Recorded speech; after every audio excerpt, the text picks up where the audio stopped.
दे देते। तब तक से गुरु जी और से आदत बनी। आओ आओ भैया।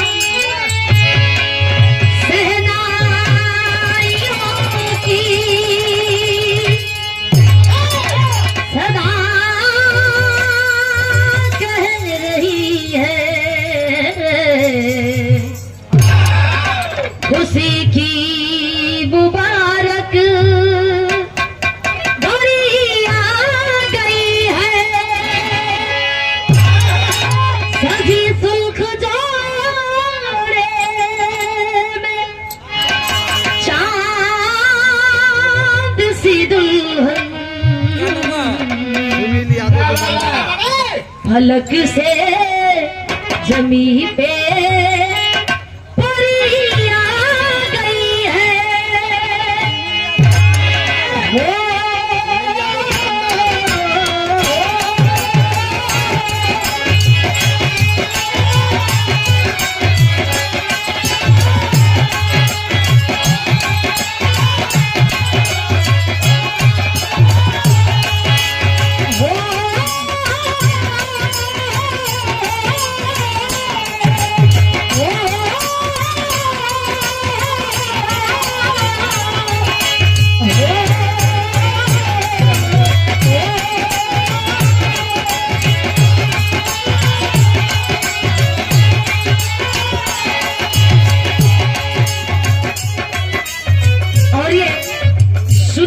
जी आशीर्वाद दिले बारी 1 रुपया बहुत बहुत प्रणाम बा।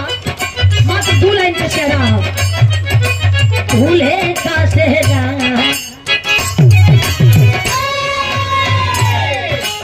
भूले का सेहरा सुहाना लगता है। संजय भैया भूले का सेहरा सुहाना लगता है। दुल्हन का तो दिल दीवाना लगता है,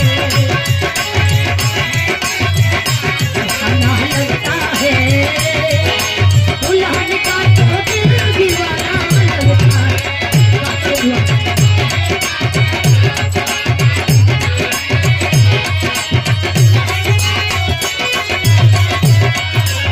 बंसीलाल यादव जी बिहार के बहुत ही अच्छे कलाकार हैं। आप मानो भाव जी के द्वारा आशीर्वाद ये सुंदर पुष्पहार 100 रुपया देकर सम्मान के लिए बहुत बहुत प्रणाम बा। आशीर्वाद की कामना बा।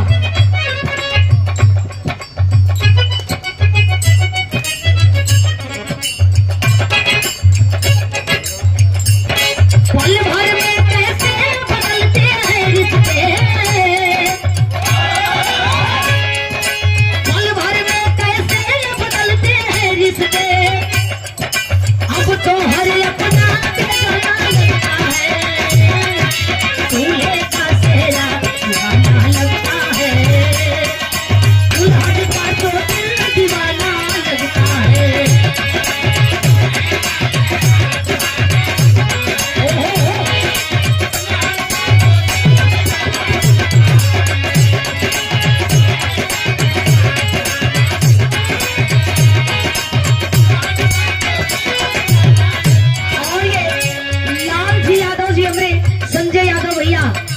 मोर्शाबानी लाल जी यादव जी आप जी के द्वारा आशीर्वाद 500 रुपया देकर के हौसला बढ़ावल गई। बहुत बहुत प्रणाम। आशीर्वाद की कामना बा। कैसे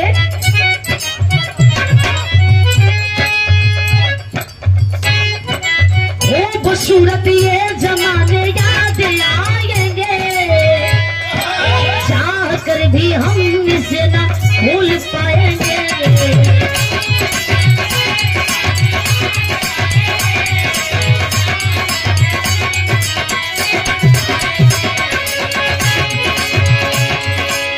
सुंदर पुष्पहार के साथ सुंदर सभा 500 रुपया देकर के सम्मान के लिए तुलसी आश्रम संतों का धरती सम्मानित हमारे महानुभाव जी राम सिंह यादव जी बड़ा प्यार बड़ा स्नेह रहेला।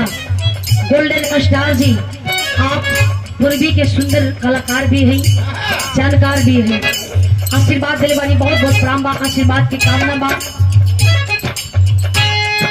मैं तेरे बाहों के झूले में पली बाबू राजेंद्र यादव मठिया से 100 रुपया देकर सम्मान के लिए और गुलाब यादव जी मठिया से 100 रुपया देकर सम्मान के लिए बहुत बहुत प्रणाम बा। कहना मगा मैं तेरी बाहों के झूले